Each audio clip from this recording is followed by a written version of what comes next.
বিশ্বনবীর 11টা বউ ছিল। কয়টা? আরো জোরে কোন? 11টা বিবি ছিল। দাসী ছিল 2 জন। কয়জন? তো মোট হইলো কয়জন? কয়জন? আমরা একজনের জ্বালায় অস্থির, জীবন দিয়া ফেলাম, মইরা যাবো, এরকম অস্থির কথা আমরা বলি, ঠিক কিনা? বিশ্বনবীর স্ত্রী ছিল 11 জন, দাসী ছিল 2 জন। মোট কয়জন? প্রথম বউ হচ্ছে খাদিজা, খাদিজা বিনতে খুয়াইলিদ, 1 নাম্বার, ঠিক কিনা? তারপরে আয়েশা বিনতে আবি বকর, হাফসা বিনতে ওমর, জাইনাব নামে 2 বউ, জাইনাব বিনতে জাহাশ, জাইনাব বিনতে খুজাইমা, সাফিয়া বিনতে হুয়াই ইবনে আখতাব, সাউদা বিনতে জামাআ, জুয়াইরিয়া বিনতে হারিস, মাইমুনা বিনতে হারিস, উম্মে হাবিবা রমলা বিনতে আবি সুফিয়ান, উম্মে সালামা বিনতে আবি উমাইয়া। এই 11 জন বউ ছিল। সুবহানাল্লাহ। 2 জন দাসী ছিল। একজনের নাম রাইহানা বিনতে যায়েদ আন-নাদারিয়া, আরেকজনের নাম মারিয়া বিনতে শামউন আল-কিবতিয়া। চিল্লায় পড়েন আল্লাহু আকবার। অনেক ইহুদি খ্রিস্টান নাস্তিকের দলেরা বলে, নাস্তিকের বাচ্চারা বলে বিশ্বনবী নাকি নারী পূজারী ছিলেন, নারীর দেহভোগ করার জন্য এতগুলো বিয়ে করেছেন। কপাল পোড়া, একটা বিয়ে বিশ্বনবী নিজের মন গড়া করে নাই, করেছেন কার আদেশে? জোরে বলেন, কার আদেশে? বিশ্বনবীর প্রথম বিয়েটা যখন বিশ্বনবী করেছেন বয়স ছিল কত? সবাই বলেন। বিশ্বনবীর বয়স ছিল 25 বছর। আর বিয়ে করেছেন খাদিজাকে, খাদিজার বয়স ছিল কত? 40। শুধু 40ই না, এর আগে খাদিজার আরো 2টা বিয়ে হয়েছে। এরকম একটা বয়স্কা নারীকে বিয়ে করেছে তাগড়া 25 বছরের যুবক মুহাম্মদ সাল্লাল্লাহু। বিশ্বনবী যদি নারী পূজারী হতেন, 25 বছর বয়সে মক্কার সবচাইতে সুন্দরী সুন্দরী তরুণীগুলো বিশ্বনবীকে বিয়ে করার জন্য পাগল পাড়া ছিল। বিশ্বনবী জীবনেও নারীদের দিকে চোখ তুলে তাকান নাই। রব্বুল আলামিনের আদেশে তার অন্তরে ইলহাম হয়েছে, খাদিজাকে তিনি প্রথম বিয়ে করলেন। 25 বছরের তাগড়া যুবক বিয়ে করলেন, 2 বার তালাক খাওয়া, অনেকগুলো সন্তানওয়ালা একজন মহিলা, প্রৌঢ়া নারী খাদিজাকে। সুবহানাল্লাহ। 4টা কারণে বিশ্বনবীর এতগুলো বিয়ে হয়েছে। কয়টা? একটা এডুকেশনাল কজ, একটা সোশ্যাল কজ, একটা পলিটিক্যাল কজ, একটা লিগ্যাল কজ। 1 নম্বরে হচ্ছে এডুকেশনাল কজ। জেনে নেন কেন বিশ্বনবী এতগুলো বিয়ে করেছে। মন গড়া করে নাই, আল্লাহর আদেশে করেছে, ঠিক কিনা? 1 নম্বরে এডুকেশনাল কজ। নারীদের বিভিন্ন গোপন মাসালা বিশ্বনবীর কাছে এসে মহিলা সাহাবারা জিজ্ঞেস করতে পারতো না লজ্জার কারণে। এজন্য আল্লাহ বললেন, ও নবী বেশি বেশি বিয়ে করেন, আপনার বউয়ের সংখ্যা হবে 13 জন। মদিনার সব মহিলা সাহাবীগুলা এসে আপনার বিবিদের কাছ থেকে মাসালা শিখে যাবে। লজ্জাকর মাসালাগুলো নবী আপনার কাছে এসে জিজ্ঞেস করা দরকার নাই, আপনার বিবিদেরকে আপনি শিখাবেন, আর বিবির কাছে এসে এসে মদিনার মহিলা সাহাবারা শিখে ইসলাম প্রচার করবে। চিল্লায় কোন আল্লাহু আকবার। এটা হচ্ছে 1 নাম্বার কারণ এতগুলো ওয়াইফ হওয়ার। 2 নাম্বার কারণ হচ্ছে সোশ্যাল কারণ। আমার নবী সামাজিক ছিলেন। বিশ্বনবীর রাইট হ্যান্ড ছিল আবু বকর। এইজন্য ডান হাতটাকে শক্ত করার জন্য আবু বকরের মেয়েকে বিয়ে করলেন। বিশ্বনবীর বাম হাত ছিল সাইয়েদনা ওমর, বাম হাতটাকে আরেকটু মজবুত করার জন্য ওমরের মেয়ে হাফসাকে বিয়ে করলেন। ইসলামের 4 জন খলিফার 2 জন বিশ্বনবীর শ্বশুর, বাকি 2 জন বিশ্বনবীর জামাই। সুবহানাল্লাহ। আবু বকর কিন্তু বিশ্বনবীর শ্বশুর, ওমর ফারুক কিন্তু বিশ্বনবীর, আর উসমান আর আলী ছিলেন বিশ্বনবীর জামাই। সুবহানাল্লাহ পড়েন। 2টা কারণ গেল, একটা এডুকেশনাল, একটা গেল সোশ্যাল। 3 নম্বরে হচ্ছে পলিটিক্যাল কজ, রাজনৈতিক কারণে। বিশ্বনবী ইহুদিদের দুর্গ খায়বারে আক্রমণ করেছেন। আল্লাহু আকবার। খারিবাত খায়বার, খায়বার ভেঙে চুড়ে মাসাকার করে দিয়ে ইহুদিদের সাথে যুদ্ধে বিশ্বনবী বিজয় লাভ করে ফেললেন। ইহুদিদের সর্দার হুয়াই ইবনে আখতাব হ্যান্ডকাফ পরে বিশ্বনবীর সামনে এসে দাঁড়িয়েছে। বিশ্বনবী ছিলেন দয়ার নবী, মায়ার নবী। সাহাবারা বললেন, ও নবী, হুয়াই ইবনে আখতাবের একজন কন্যা আছে, বিধবা। বিশ্বনবী মনে মনে ভাবলেন, শত্রুর এই মেয়েটাকে যদি বিয়ে করি, শত্রুর দল হয়ে যাবে আমার শ্বশুর বাড়ি। সুবহানাল্লাহ। ইহুদিদের বিশাল এই গোত্র, এই মেয়েটার আমি বিয়ে করলে এই দুর্গের লোকেরা হবে আমার শ্বশুর বাড়ি। বিশ্বনবী প্রস্তাব দিলেন, তুমি আমার সাথে বিয়েতে রাজি আছো কিনা? সাফিয়া নামক ওই মহিলা রাজি হয়ে গেলেন। বিশ্বনবী বিয়ে করলেন। ইহুদিরা কয়, হায় হায়, এতদিন মুহাম্মাদের সাথে মারামারি করতাম, এখন মুহাম্মদ হইছে আমগো বেয়াই। কি হইছে? ইহুদিরা কয়, আর কিলাকিলির দরকার নাই, সবাই পড়লা ইলাহা ইল্লাল্লাহু মুহাম্মাদুর রাসূলুল্লাহ সাল্লাল্লাহু আলাইহি সাল্লাম। এই পলিটিক্যাল কারণে আরো একটা বিয়ে বাড়ছে। এই সাফিয়াকে বিয়ে করেছে পলিটিক্যাল কারণে। এরপর বনি মুস্তালিকের যে সরদার, তার মেয়েকে বিশ্বনবী বিয়ে করেছেন পলিটিক্যাল কারণে। চারটা কারণের তিনটা বললাম, আরেকটা হচ্ছে লিগ্যাল কজ, আইন শিখানোর জন্য, ইসলামিক কোডিং এন্ড রুলিং শিখানোর জন্য, হুকুম আহকাম শিখানোর জন্য। আপনার যে পালক পুত্র, এটা কিন্তু আপনার আসল পুত্র নয়, আপনি কিন্তু পালক পুত্রের আসল বাবা নন। যে তাকে জন্ম দিয়েছে ওই জনক লোকটাই হচ্ছে তার আসল বাবা, ঠিক কি না? বিশ্বনবী একজন পালক পুত্র পাললেন, নাম যায়েদ ইবনে হারেসা। মক্কার লোকেরা বলতে আরম্ভ করলো যায়েদ ইবনে মুহাম্মদ, মানে মুহাম্মাদের ছেলে যায়েদ। আসলে কি যায়েদ মুহাম্মাদের ছেলে? হারেসার ছেলে। এটা বোঝানোর জন্য আল্লাহ বললেন যায়েদকে বলেন তার স্ত্রীকে তালাক দিতে। তালাক হয়ে গেল, নিজের পালক পুত্রের ছেলেকে বিশ্বনবী বিয়ে করে মক্কা মদিনার লোকদের চোখের মধ্যে আঙ্গুল দিয়ে দেখাই দিলেন, দেখো পালক পুত্রের ছেলেকে বিয়ে করা যায় তালাক হওয়ার পরে, কারণ পালক পুত্র নিজের ছেলের মতো নয়। চিল্লায় বলেন ঠিক কি না?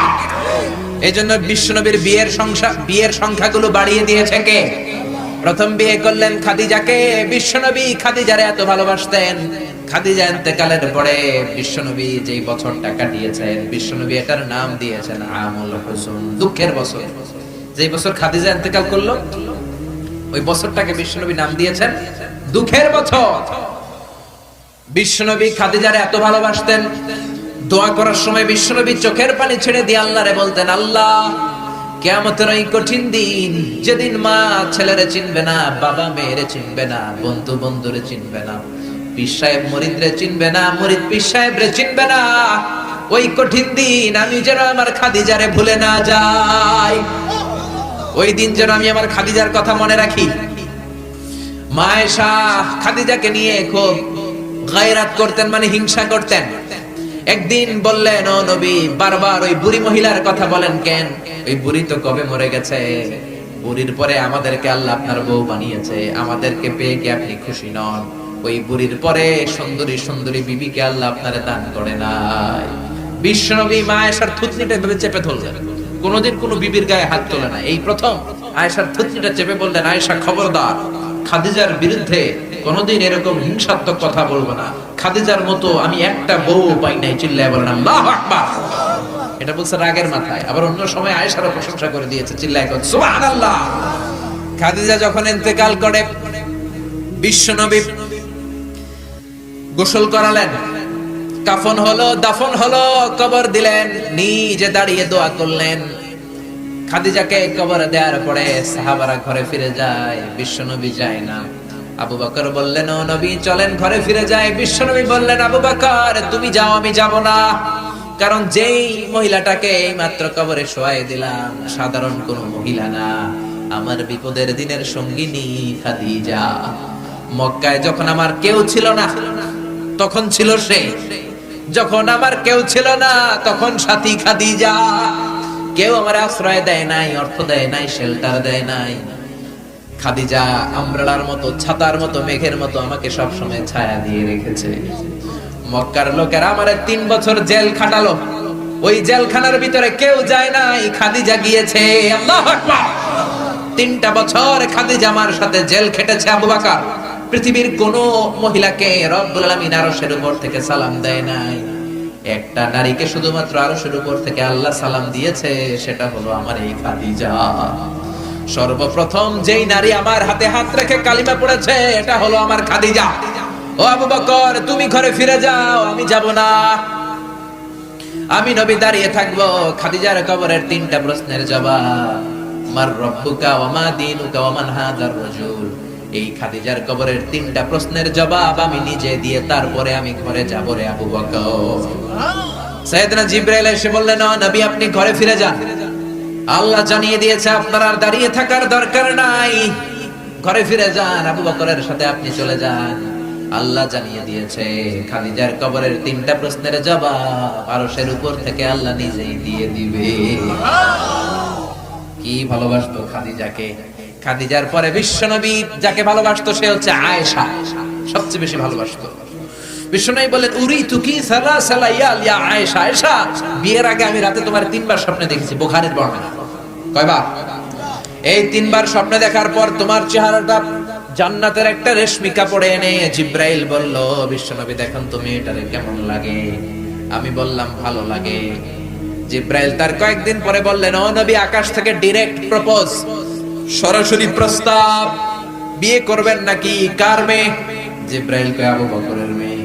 বিশ্বনবী বললেন, ও জিব্রাইল, তুমি যদি ঘটক হও, আল্লাহ যদি হয় বিয়ের কাজী, আমি মুহাম্মদ রাজি। বিয়ে হয়ে গেল। সুখ আর সুখ।